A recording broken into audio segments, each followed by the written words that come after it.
Kakapanayam natin ang abogado po na nagsama ng 18 Marines. Wag puro Hindi labing lahat Marines, mayroon daw dalawang hindi pala Marines.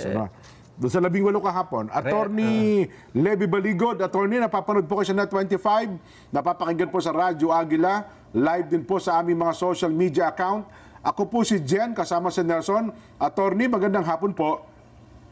Magandang hapon po sa inyong lahat at sa mga nanonood sa inyong programa. Kamusta na po kayo, attorney? Okay lang po. Maganda ngayon at holiday at nakakapagpahinga. Ayun, buti kayo, nakapagpahinga na kayo. Kami pumapasok. Anyway, mula po kahapon, attorney, ano na po mga gawang legal ang naging aksyon ninyo doon po sa affidavit ng 18? Bukas po ay itatransmit natin sa Office of the Ombudsman yung kanilang affidavit at sana ay investigahan ng Office of the Ombudsman ito para kung meron silang nakitang krimen ay isampa nila ang dapat maisampa sa Sandigan Bayan. Bakit po sa Ombudsman, attorney? Dahil po ang involved dito ay mga government officials at ang merong primary jurisdiction na mag-investiga sa kanila ay ang Office of the Ombudsman. Ayun, oho. Pero teka lang, bago ko lang ituloy sa punto na yan, ito daw pong mga tauhan na ito ng uniform personnel, sabi daw po ay mga disgruntled at ang iba naman daw po ay mga dismissed officer ng Marines at attorney. Ano po reaction ninyo doon? Hindi ko po alam kung yung 16 na ito disgruntled o discharged, no? Dahil yung iba dyan ay retirado. Although meron akong isa na dishonorably discharged ito dahil noong nasa United Nations peacekeeping force siya as part of the Philippine contingent ay inutusan siya ng kanyang opisyal na magdala ng pagkain sa quarters ng opisyal niya. Opo. At nung dumaan siya sa isang sentry, no, yung parang guardhouse, ay binuksan ang kanyang sasakyan at nakita yung mga pagkain, ay inireklamo siya nung pagnanakaw ng pagkain. Pinauwi siya sa Pilipinas at dito dininig sa Armed Forces yung kanyang kaso. At di kinalaunan ay dinismiss siya dishonorably.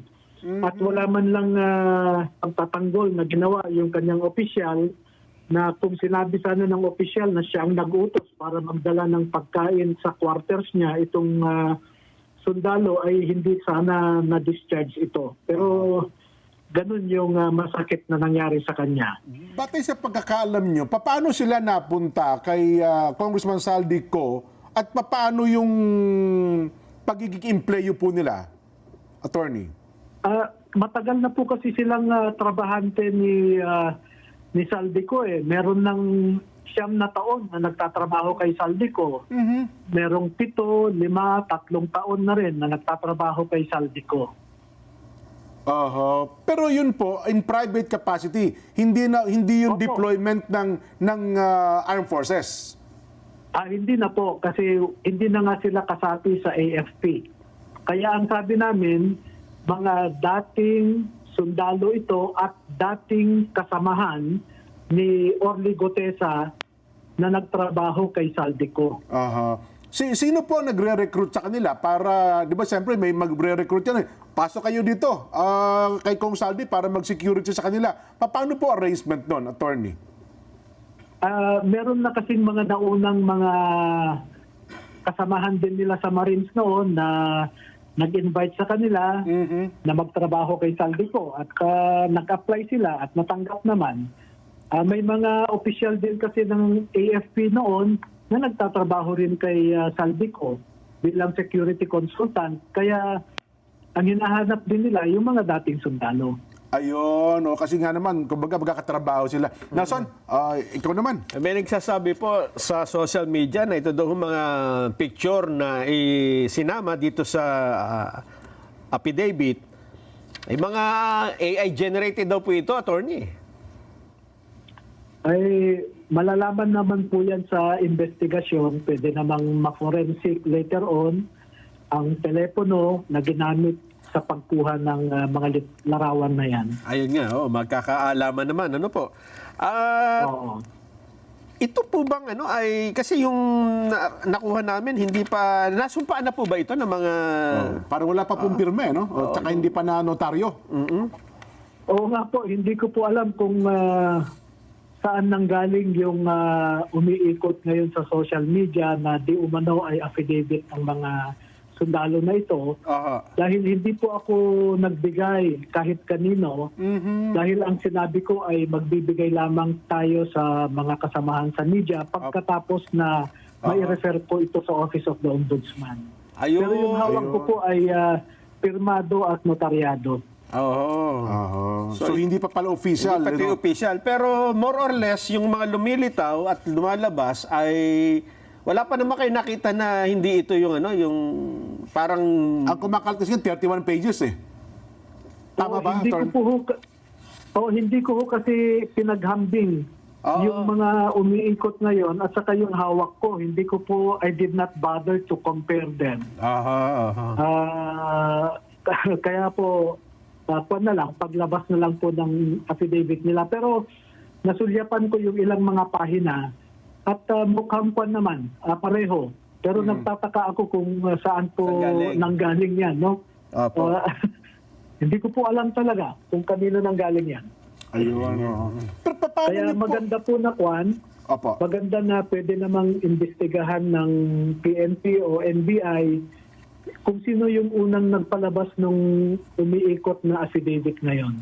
Kasi sa social media, no? Bagamat kahapon, may nakita ko na inilabas ninyo, hawak nyo yung sa TV na pinipicturan, yun lang po, ilang pages, di po ba? Oo, pwede po yun.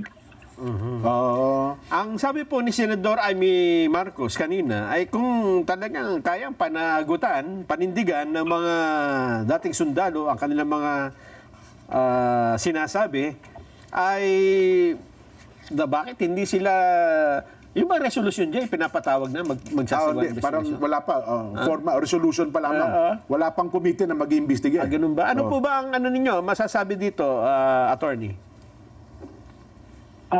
Hindi ko po alam kung ano yung resolution ni Senator Amy. Wala po akong balita tungkol dyan. Parang gusto natin ipatawag sa Senado. Ibig sabihin, itong 18. kung handa ba silang humarap. Kung sa bagay, naitanong nga kahapon. Sinagot naman nila na handa sila. Pero kayo po, attorney, ano ba ang usapan? Ang mga sundalo naman po ay nasabihan ko noon na pag lumabas ang kanilang affidavit ay maaari silang ipatawag ng mga ahensya ng gobyerno na pwedeng mag-imbestiga nito. At sabi naman nila ay handa naman silang panindigan yung kanilang mga isinalaysay. Opo. Teka lang, curious lang ako, attorney. Personal question po. Paano kayo na-involve dito? Alam niyo po ay lahat naman ng Pilipino dapat ay maging handa at tumulong para mahanap natin ang hustisya at katarungan Opo.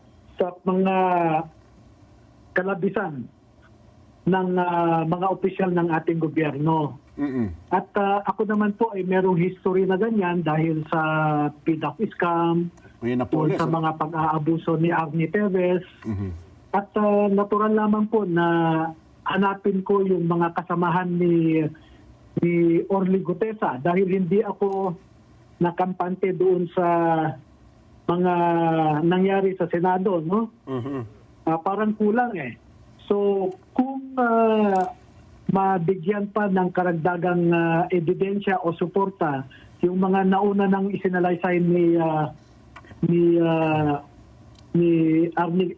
Orly Gutesa ay kailangan gawin din natin. So kaya po ay exerted effort na mahanap ang mga sundalong ito.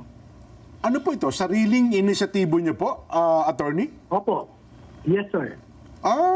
Gaano katagal nyo po itong tinarbaho? Tsaka gaano nyo katagal na kumbinsi itong, well, initially, 18. Sabi nyo nga po kahapon baka may kasunod pa. Doon sa 18 muna. October pa ho ito, nakakausap ko sila. Opo. And then, unti-unti po na napag-uusapan namin yung sitwasyon ng ating bansa. At noong Enero ay nagsabi sila na handa silang isalaysay ang kanilang nalalaman. At natapos nga itong Pebrero yung kanilang affidavit at saka sila po lumabas. Ano pong naging triggering factor para makumbinsi nyo sila, attorney? Alam niyo po, yung isa kasi doon, namatay yung apo niya noong Enero sa ospital. Opo. At sa simpleng sakit ay namatay dahil walang maibigay na gamot yung hospital. At nung nalaman nga na ang maaaring dahilan ay yung ninanakaw nila ang pondo na para sana sa mga tao, para sana sa mga serbisyo, ay doon siya nagmuni-muni at sinabi niya na kailangan lumabas sila. Pagkatapos po ay kinumbisi niya yung mga... Attorney? Naku, naputol. Nalobat ata si attorney. Oo nga. Tawagan natin kung may pagkakataon pa. Mukhang, di ba? Mahalaga yun no? Kasi yun ang tinatanong ngayon ng marami, paano natipon yung 18? At sabi, may second batch pa rin. Di ba? Mare. Oo. Balikan natin mamaya. Mamaya-maya. Maganda yung kwento ni Atty. Levy Baligod Pero dyan, kung babalikan natin yung mga salaysay ni na... Nung nagsisimula pa lang ito. Oo. Doon pa lang sa Senate Blue Ribbon. Yung kay Gutesa pa lang. Yung BGC Boys lang. Wala pa si Gutesa. Oo. Nung kay BGC Boys lang, di ba nabanggit ni Alcantara na talagang nagdi-deliver din sila ng maleta? Oo, Diba? talaga. Yung Fairview, di ba? Yung may ginagamit yung sasakyan, mga maleta din yun Oo. Pero ayaw ko kung saan nila, kasi dinadala nila kay Alcantara. Oo. Si Alcantara ang nagdi-deliver doon sa kay Saldico daw. At saka kay May maleta, di ba? Oo. So, ibig sabihin, kung pinaniwalaan natin si Alcantara, tapos dumudugtong lang dito yun di ba? Well, Sa tama ka. kwentong ito Oo. na puro din maleta talaga. Talaga kasi, paano mo nga naman daang milyon Ang iba lang na kwento ay yung binabanggit ni Senador Lacson, na di umano'y kwento naman ni Yusek Bernardo, Oo. na naka-armored ba naman? Iba naman yun. Kasi bilyon-bilyon na raw Ano ba yun? Siguro Kay ay... Trigib at ayaw, tsaka kay Yusek Bernardo naman yun. Pagka maleta, dito na sa mga maliliit. Hindi, malaki din yan kasi... Hindi, ibig sabihin, kasi kung armor ban, hindi na maleta yun Oo nga. Kasi yung armored na ban daw ata, naipon. Naipon daw. Sabi, Yung madami na itong naiipon na itong kunin mo na. Naging sagot, di namin, next time na muna. Kasi busy tayo ngayon doon sa pangyayari nga kay Digong. Yan nga yung nakapagtataka, no? Na ito, maleta, dito nagugulat tayo Yun na nga. gusto natin imbestigahan. Pero nung binanggit yung mga, yung ban-ban, ang tagal, Armor ban, wala pa tinatanong tungkol dyan, di ba? Ay, no. Aha. Anyari kay attorney? Nalobat ata, sayang. Maganda sana yung... Bakang may naghahanap pa ata ng interview sa kanya. Mamaya po, balikan natin.